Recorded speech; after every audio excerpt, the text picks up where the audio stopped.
"Sou o novo dono da empresa", disse o homem de roupas velhas. O comentário ecoou pelo saguão luxuoso e virou motivo de riso entre os presentes, mas ninguém percebia que naquele instante uma reviravolta irreversível estava prestes a acontecer. Seu nome era Luiz Castanheda. Tinha 71 anos, uma camisa amarrotada, calças tão gastas que pareciam carregar a mesma história de vida que ele, e uma pasta de couro antiga, marcada pelo tempo como seu próprio rosto. Quando empurrou a pesada porta de vidro do moderníssimo prédio corporativo naquela manhã de segunda-feira, nenhuma das dezenas de pessoas naquele saguão brilhante imaginava o que aquele homem com um jeito comum representava de verdade. Os olhares começaram a se virar, primeiro da recepcionista de uniforme impecável, depois dos executivos apressados com seus ternos caros e celulares colados nas orelhas, e logo vieram os cochichos, alguns claros, outros velados, todos carregados de julgamento. O desprezo era evidente. Todos achavam que ele não pertencia àquele universo reluzente de mármore italiano e lustres de cristal importado. Outro engano, mais um entre tantos que aquelas pessoas estavam acostumadas a cometer. A verdade era que Luiz havia acabado de comprar a maioria das ações daquela empresa, tornando-se o dono majoritário através de uma transação silenciosa que havia levado meses para ser concluída. Ele, porém, escolhera o anonimato naquele primeiro momento, preferindo vestir a humildade no lugar do poder que agora possuía. Seu objetivo era simples e ao mesmo tempo profundo: testar os valores humanos daquela organização e descobrir quem ali era digno de confiança, quem merecia oportunidades reais de crescimento e quem havia perdido sua humanidade no caminho do sucesso corporativo. A jovem recepcionista foi a primeira a abordá-lo, o tom carregado de impaciência mal disfarçada e uma superioridade que transparecia em cada palavra. Perguntou bruscamente se podia ajudá-lo, mas não conseguiu esconder o olhar de julgamento que percorria das roupas gastas de Luiz até seus sapatos velhos e surrados. Luiz respondeu com a serenidade que apenas os anos podem ensinar, dizendo calmamente que estava ali para uma reunião importante e que aguardaria ser chamado. Sentado no sofá de couro do saguão, ele pôde observar o movimento frenético daquele formigueiro humano. Executivos correndo literalmente contra o tempo, sorrisos tão falsos quanto notas de R$3, palavras apressadas que não diziam nada de verdadeiro, olhares de julgamento que classificavam as pessoas em milésimos de segundo. Alguns funcionários passaram por ele e trocaram piadas sobre seu visual. Um comentou alto o suficiente para que Luiz ouvisse que talvez ele fosse parte da equipe de manutenção ou algum entregador que havia se perdido. Pelo menos uma pessoa naquele mar de indiferença demonstrou algo diferente. Luciana Beltrán, uma funcionária do departamento administrativo, parou diante dele e, com um sorriso genuíno, ofereceu um copo de água fresca e perguntou se estava tudo bem, gesto esse que seria lembrado e recompensado mais tarde, de formas que ela jamais poderia imaginar naquele momento. Nesse ambiente carregado de aparências e falsidade, os personagens principais começaram a se destacar pela tensão visível entre o que mostravam ser e o que realmente eram. Isabel Monteverde, a diretora-geral da empresa, atravessou o hall com seus saltos altos, reverberando autoridade e poder por todo o espaço de pé direito alto. Quando viu Luiz sentado ali como se fosse uma mancha no tapete persa, não escondeu o desconforto e, imediatamente, tratou de encaminhá-lo para fora, surpresa pela serenidade com que ele recusou educadamente e disse que tinha todo o direito de estar ali. Maurício Ledesma, executivo de postura arrogante e voz sempre alta demais, se aproximou reforçando o coro de desdém que já se formava. Comentários cruéis começaram a circular pelo saguão como um vírus. Alguns sugeriam que Luiz estava ali para vender serviços de limpeza. Outros achavam que ele estava perdido e precisava de ajuda para voltar para casa. Houve até quem fizesse piada, dizendo que talvez tivesse fugido de algum asilo. Bastava um olhar de cumplicidade de Esteban Corvalán, braço direito de Maurício, e homem conhecido por sua frieza calculista, para deixar claro que a cultura do medo, do ego inflado e da competição predatória reinava ali como lei não escrita, mas rigidamente seguida. Mas apenas Luciana ousou desafiar esse clima tóxico, oferecendo respeito sincero a quem todos os outros julgavam invisível e desprezível. Enquanto os minutos se arrastavam como horas para alguns e passavam despercebidos para outros, um grupo de advogados de um renomado escritório chegou ao prédio carregando pastas de couro legítimo e a confiança de quem sabe exatamente o que está fazendo. Embora alguns dos executivos mais atentos tivessem se dado conta de que algo estranho estava acontecendo, nenhum deles conseguia conectar os pontos e entender que aquela presença discreta do senhor desconhecido de roupas simples era parte fundamental de algo muito maior que estava prestes a explodir como uma bomba. A diretora Isabel foi chamada para uma reunião inesperada e urgente, convocação que a deixou intrigada e levemente preocupada. Na sala de reuniões do 10º andar, com vista panorâmica para a cidade, Luiz entrou caminhando tranquilamente ao lado dos advogados e revelou, com toda a documentação necessária espalhada sobre a mesa de mogno, sua verdadeira identidade. Ele era o novo dono majoritário da empresa, controlando mais de 60% das ações. O choque foi instantâneo, visceral e absolutamente definitivo. Isabel mal conseguiu conter as lágrimas que brotaram de raiva, vergonha e medo misturados. Sua postura desrespeitosa seria penalizada com a perda imediata do cargo de diretora-geral, sendo rebaixada para gerente de recursos humanos, com a missão específica de reconstruir a cultura organizacional e liderar pelo exemplo de respeito que nunca havia demonstrado antes. Maurício e Esteban foram demitidos no ato, sem chance de defesa ou recurso, seus pertences pessoais recolhidos rapidamente em caixas de papelão que seriam entregues em suas casas, a vergonha de sair escoltados pela segurança sendo vista por todos os colegas que antes os temiam. A narrativa da transformação, no entanto, não se limitou apenas às punições imediatas e necessárias. Luiz decidiu usar as próximas semanas para observar silenciosamente cada setor da empresa, cada departamento, cada equipe, andando pelos corredores sem anunciar sua presença, sentando-se em cafeterias internas, ouvindo conversas que as pessoas tinham quando achavam que ninguém importante estava prestando atenção.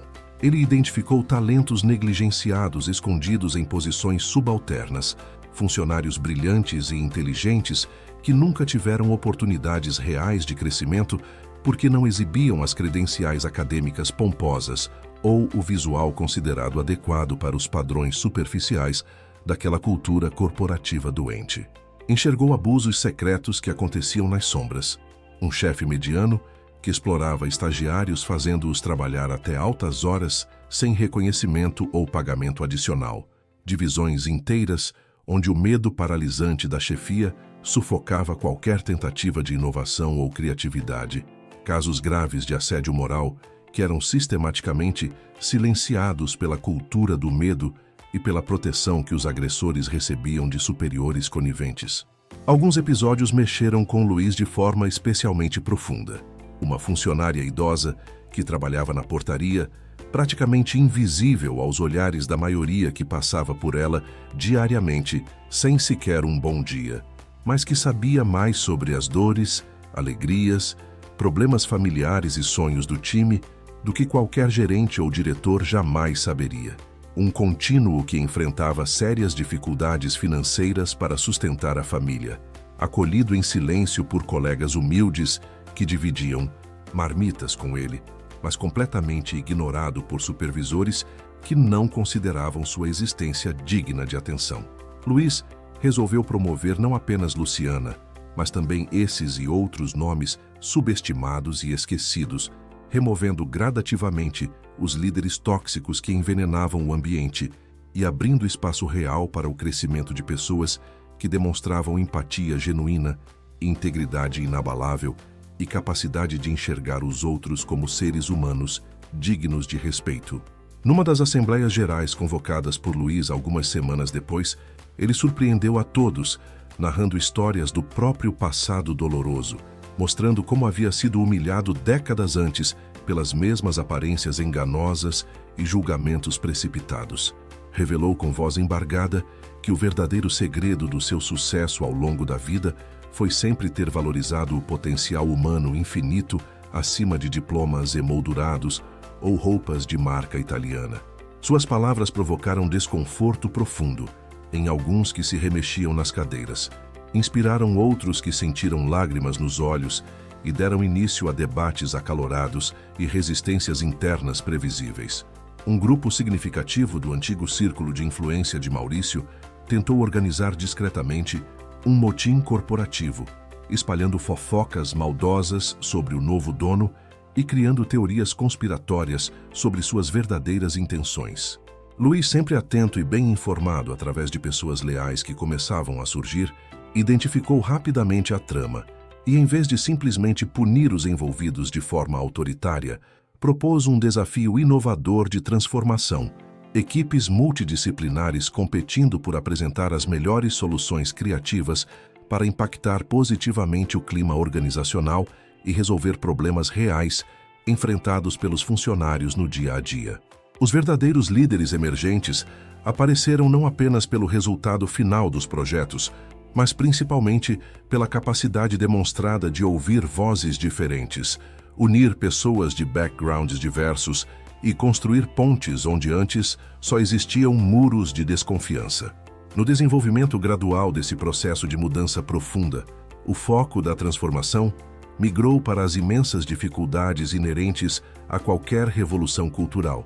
Surgiram sabotagens veladas que quase custaram contratos importantes, tentativas sofisticadas de ludibriar os novos critérios de avaliação de desempenho, crises internas explosivas quando alguns tentaram manipular psicologicamente os funcionários mais fracos e vulneráveis para criar facções opostas.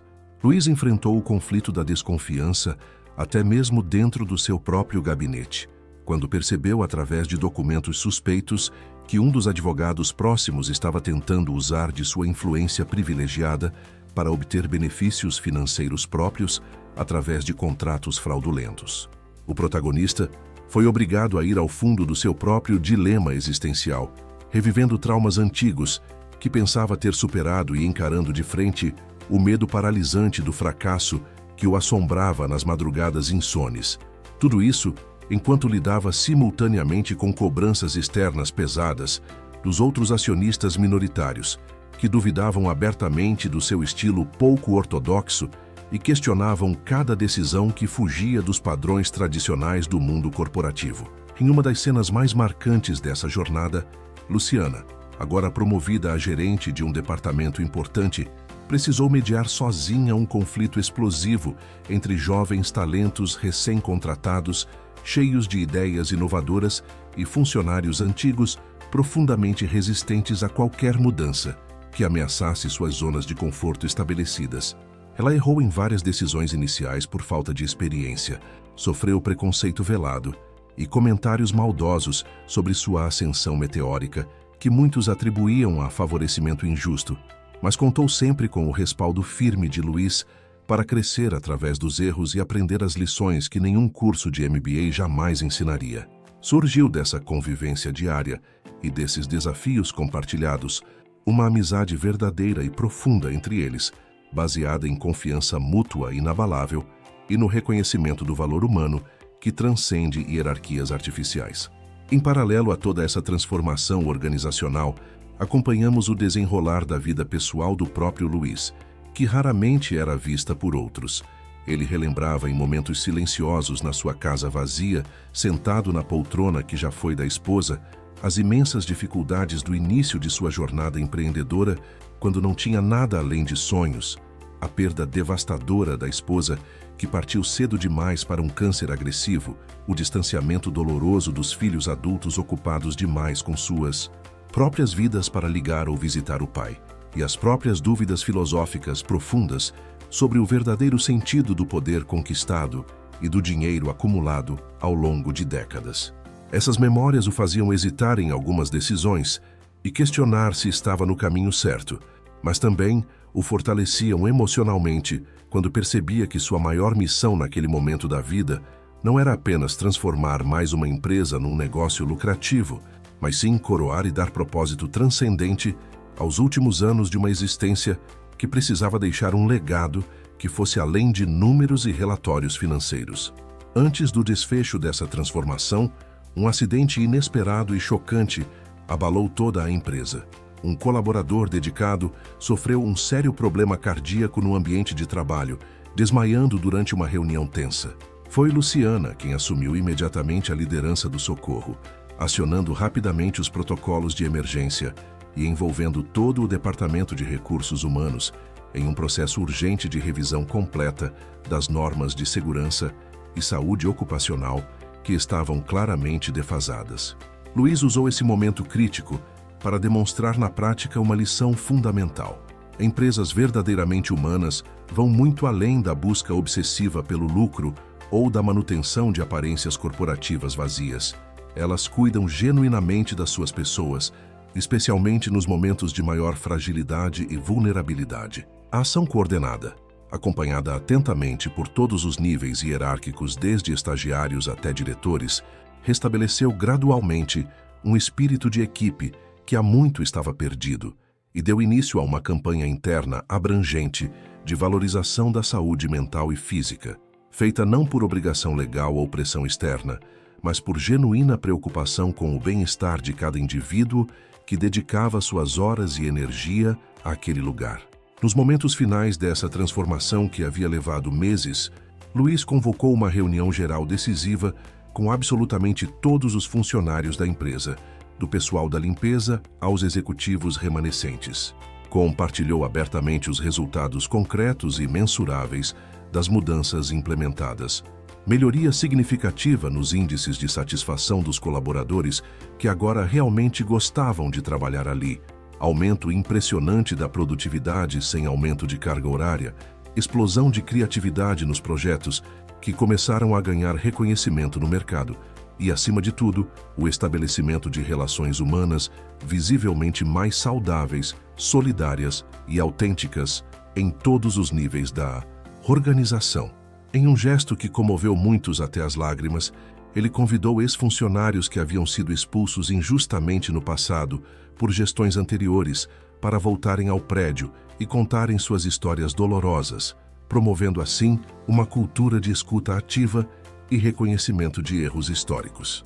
Até mesmo a recepcionista, que no primeiro dia o havia tratado com tanto desprezo, subiu ao palco improvisado e, com voz trêmula e olhos marejados, fez seu próprio pedido público e humilde de desculpas diante de todos os colegas, reconhecendo como havia julgado mal e aprendido uma lição que jamais esqueceria.